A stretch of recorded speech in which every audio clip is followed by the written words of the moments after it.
Hi, this video is about Candida Diet for Vegans. So just letting you know I'm not vegan, but I've made, some vegan dishes here and there that my vegan friends really like. And there are some things that I think that are important to know when you are vegan going on a Candida diet. So generally, Candida diet is very animal-based because you're not allowed to eat, a lot of carbs and sugar, so it's hard because a lot of the vegan diets have carbs because you can't just eat vegetables, and if you go through some protocols, it's hard to eat certain vegetables because they don't digest very well, especially if you have a weaker bowel system. So if I was vegan, I would still stew a lot of things. So I would look into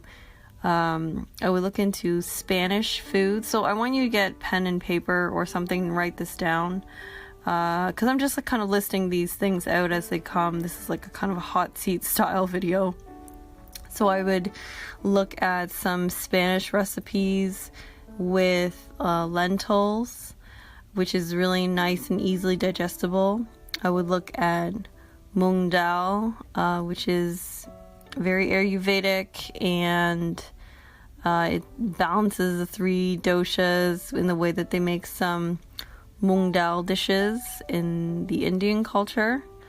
I'm sorry if I'm saying it wrong. Sometimes I don't pronounce it right, so you can let me know.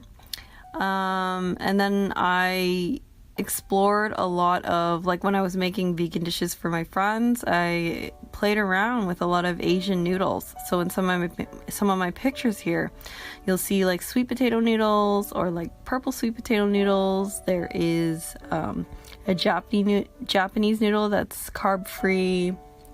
There's rice noodles, mung bean noodles, and then I played around a lot with my blender or a food processor, and I would use pumpkin seeds or cashews, and I'd make a cream sauce or some sort of creamy sauce, and I'd play around with coconut oil and coconut milk and different spices.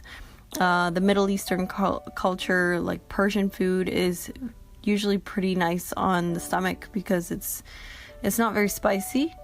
So I did a lot of my marinades of whatever you're trying to marinate, maybe vegetables, with that, and a lot of just stews, veggie stews. But it's really important, however, if you are vegan, to make sure that you have enough nutrients and enough protein in your diet, and to make sure that your veggies are well cooked. Although there's some articles that talk about, you lose the enzymes or the live enzymes if you cook it. But then there's other evidence that shows that the cellulose or the insoluble fiber that isn't broken down from vegetables can be very hard to digest in your bowels and create problems when you do have Candida. So I think that's important to look at. So make sure you explore different Asian noodles and different seeds and different spices in the Persian and Middle Eastern culture and Greek. They have a lot of things that are bowel friendly. I could list them all out though, but that would take a really long time.